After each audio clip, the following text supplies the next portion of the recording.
George Frederick Händel was one of the most powerful figures in classical music.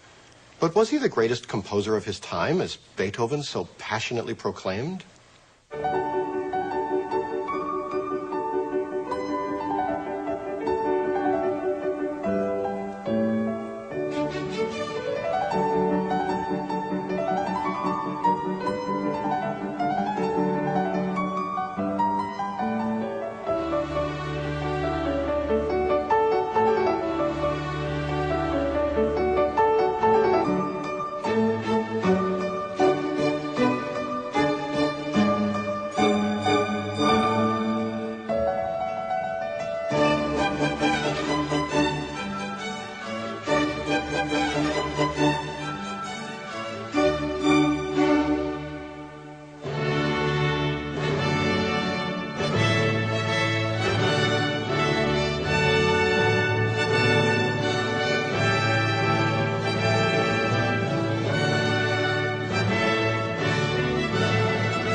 In Beethoven's opinion, Händel was greater than Bach, Mozart, Haydn, or even himself.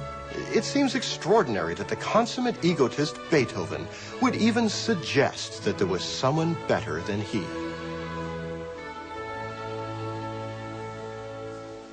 I think one has to put it into a context. And the context is that Beethoven, yes, would have been aware of Handel's music. He would have been considerably less aware of Bach's music. People listened to music of their own period in those days. They weren't so much concerned about what happened 100 years ago. And it's possible, I don't know how much Beethoven knew about the various Baroque composers, but it's very interesting that he found Händel to be so great. They have something in common. They have something in common. It was said of Bach that he wrote for God, and it's said of Händel that he wrote for the people. And I think you could say of Beethoven, he definitely wrote for the people. When Beethoven called Händel the greatest composer who ever lived, he was paying one composer's tribute to an earlier composer. I think in his less benign and less humble moments, Beethoven might have felt that he knew of a nominee closer to hand. George Frederick Händel was born in Halle, Germany in 1685, in the same year as Johann Sebastian Bach. He received his formal training in Italy, returned for a brief stint in Germany, and then crossed the Channel to become one of England's most famous composers. Hang on, it gets better. After his death in 1759, the German-born Händel was entombed in London, in Westminster Abbey's Poets' Corner, an honor usually reserved for the most eminent of Englishmen. Suffice it to say, Herr Händel got around. He had a very international kind of career, and in different periods of his life, depending on who his audience was, what the fashions were, and whether he was in Italy or in Germany or in England, he wrote different kinds of music. He was a sponge who assimilated all of these various styles of music and then created a melange out of them. So within any given piece of music, you can trace French influences, German influences, Italian influences, English influences, because he used what he felt was appropriate at that time. He was an extraordinary inventor, and I think that that quality has kept his music before us, because there's never a sense of dullness. The amazing speed at which he could write was another thing that people marveled at. The music just poured out of him. You can see it when you look at the manuscripts. Some composers write in a very careful way. He's obviously in a hurry because the ideas are coming out of him almost faster than he can write them down. That's a very rare kind of composer.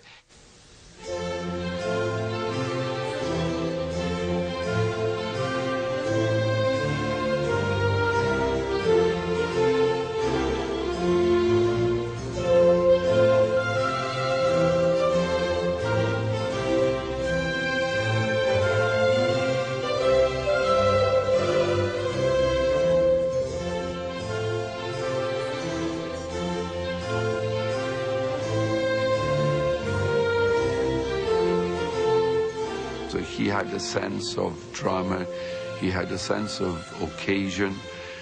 Therefore, when he was asked to write the water music, as he was, you know, with the barges going down the River Thames at that time, then he was the perfect person to ask to do that, because he could develop this sense of occasion and he could turn it into a big ceremonial happening and wrote great music at the same time.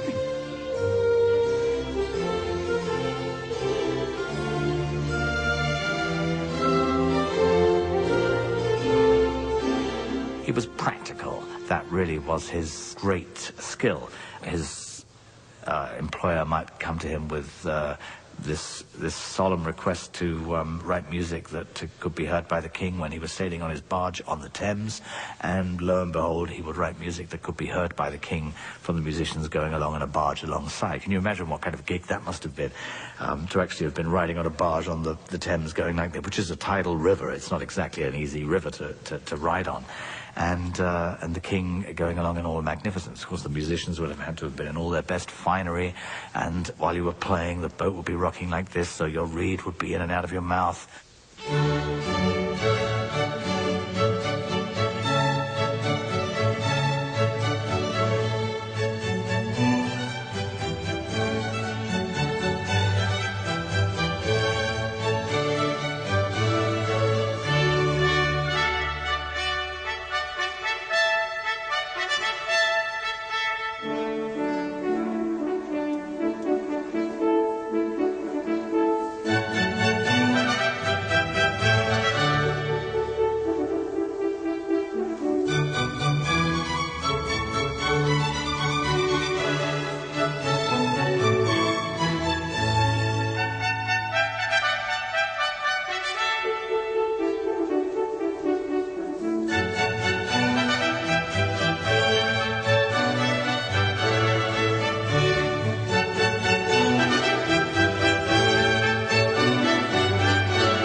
Handel's greatest strength as a composer and a performer was being able to serve the public of his day. When musical tastes changed, he changed with them and wrote music that people wanted to hear. We seem to forget that he was one of the first great freelancers in music. Having a patron was essentially the way most composers got by. Somebody paid the bills for them, and they returned some music. But Händel had to mount his own productions when he was living in London. He was at various times employed in court situations, but when he was in London, he was Mr. Händel, and he mounted a season at the opera, he mounted his oratorios and so on, arranged for tickets to be sold. He was an impresario as well as a composer, and a very high-level performer as well.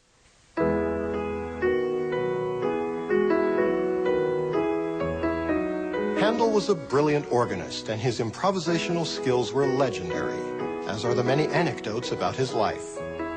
One that is often told has Händel ducking into a blacksmith's shop during a thunderstorm and writing a piece inspired by the even beat of the blacksmith's hammer striking his anvil.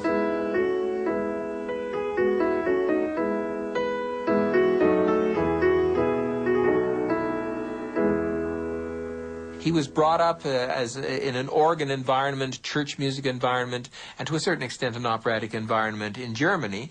It wasn't then, of course, known as Germany. But when he went to Italy, he was able to master the art of song.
Händel had successfully introduced Italian opera to England and wrote more than 40 of them.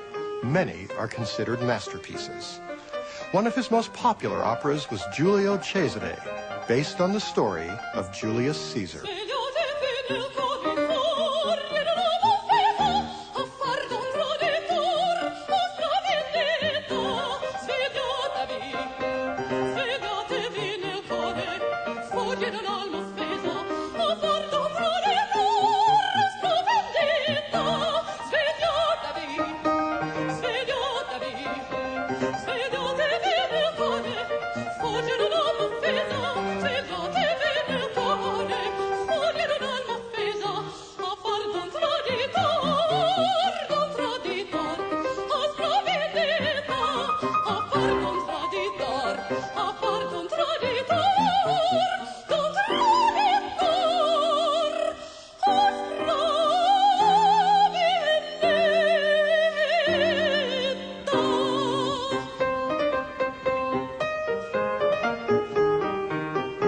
England's love affair with opera eventually cooled, as once again, the public's taste changed. And he found himself out of work. So what did he do? He wrote oratorios. And then he just adapted with the necessity for change, and suddenly then his oratorios became the rage. Oratorios, written for solo singers, chorus, and orchestra, are powerful biblical dramas traditionally based on stories from the Old Testament. They are similar to three-act operas, but without any staging, costumes, or action. In England until the 20th century, it was illegal to act a biblical story on stage, hence the popularity of oratorios. Oratorio was his strategy to tell stories and get away with it without having to act them out on stage. And he used religious subjects because they were popular subjects. Händel wrote 20 oratorios in his lifetime, none more famous than the Messiah. The people that walked in darkness, that walked in darkness.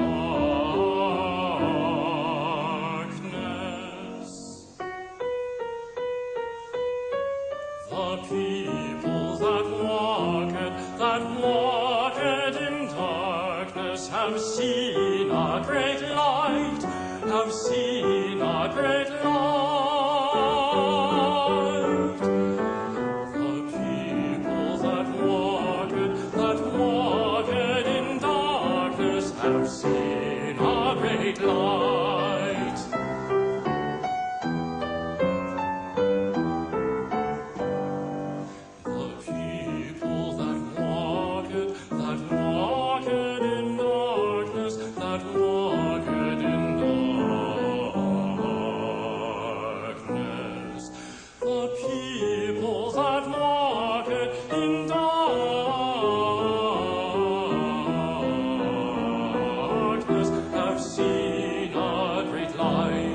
The Messiah, which lasts over 2 hours and contains about 50 musical numbers, was first performed in 1742 in Dublin, Ireland. It was actually part of a series of benefit concerts for prisoners incarcerated in Dublin jails. Ironically, Händel, at the age of 56, feared that he would end up rotting in a debtor's prison himself. Creditors were knocking at his door, and he really needed a big hit.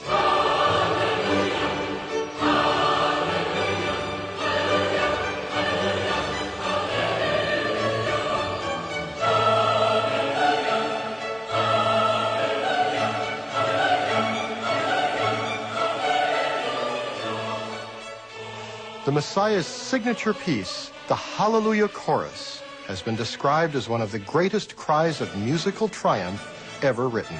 One of the remarkable things about Messiah is that it was composed in 3 weeks. It took him 3 weeks to write it. It's the story of Christ, isn't it? It starts with his birth and nativity. It's the passion sequence in the middle, and then it's the resurrection and then revelation of what is to come. So it really runs the gamut. I mean, we perform it at Christmas time. That's sort of become the tradition. But in many ways, it's an Easter oratorio as much as a Christmas oratorio. But I think the appeal for it has just become the incredible power of the music. And in many ways, I think the choruses are phenomenal. How many times have I had to stand up in a concert hall every time it comes along just because King George stood up at the first performance? He was very struck by it, and I suppose it's a great tribute to Händel that a king would get up so impressed by it. But in fact, it is a great tune.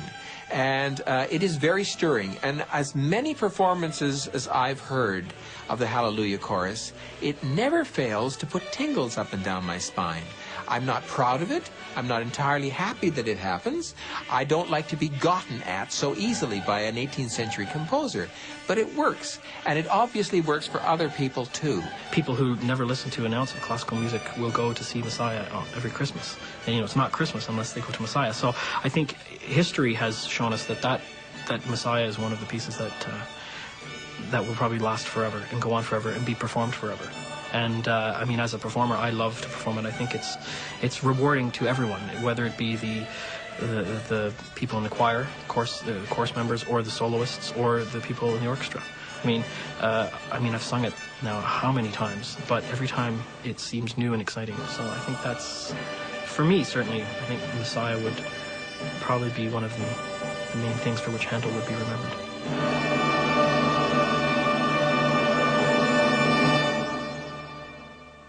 The Messiah's phenomenal popularity has tended to overshadow Händel's other famous pieces within his great body of work.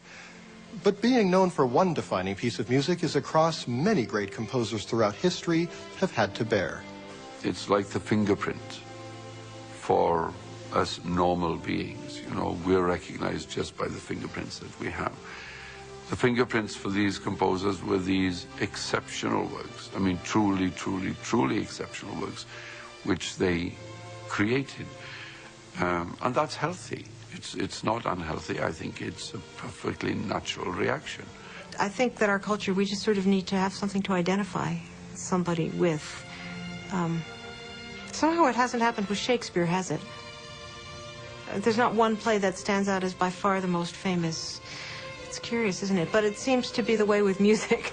Somehow we get stuck on one work, and people like what they know, and they know what they like, and they want to hear what's familiar. You know, I think every composer would love to be remembered for the magnificent body of work that they leave behind, but I'd settle for having one piece remembered. And I think that it's important to remember how many good composers there are and how few great ones there are. Good music we don't need. We need great music. So to hit it once in one piece, that would be okay with me. And like all these other great composers, who are much more than just one-hit wonders, there's much more to Händel.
During Händel's performance of the Royal Fireworks for King George I, the grand outdoor stage he and his orchestra were performing on accidentally caught on fire. It seems that someone, with rather poor aim, had prematurely set off the fireworks during the middle of the performance. Händel, known for his fiery temper, was more upset about the musical interruption than the threat to his life.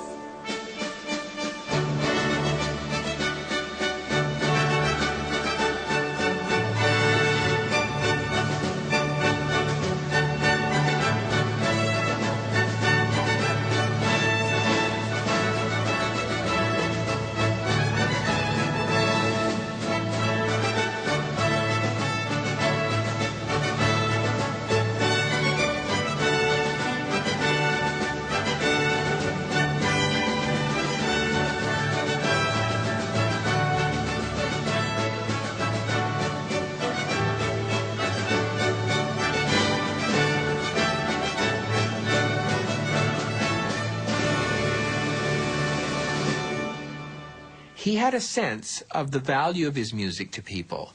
And I think that when things didn't work out in a performance, he got very annoyed. This is almost a romantic attitude. It's an unusual thing to encounter for an 18th century gentleman in a wig. But Händel was a very proud composer, and he knew what it meant to be George Friedrich Händel, and he also knew how much less important it was to be a firework. Handel's greatest gift to the world is undoubtedly the Messiah. His greatest gift to music was setting the highest standard for the dramatic oratorio. He never married. He loved to eat and drink, was fiercely independent, swore proficiently in several languages, and dominated classical music in England for decades. He was a colorful man who led a colorful life and was well aware of his greatness. Once, when colleagues tried to console him over an empty theater for one of his concerts, Händel responded, "Never mind, the music will sound better."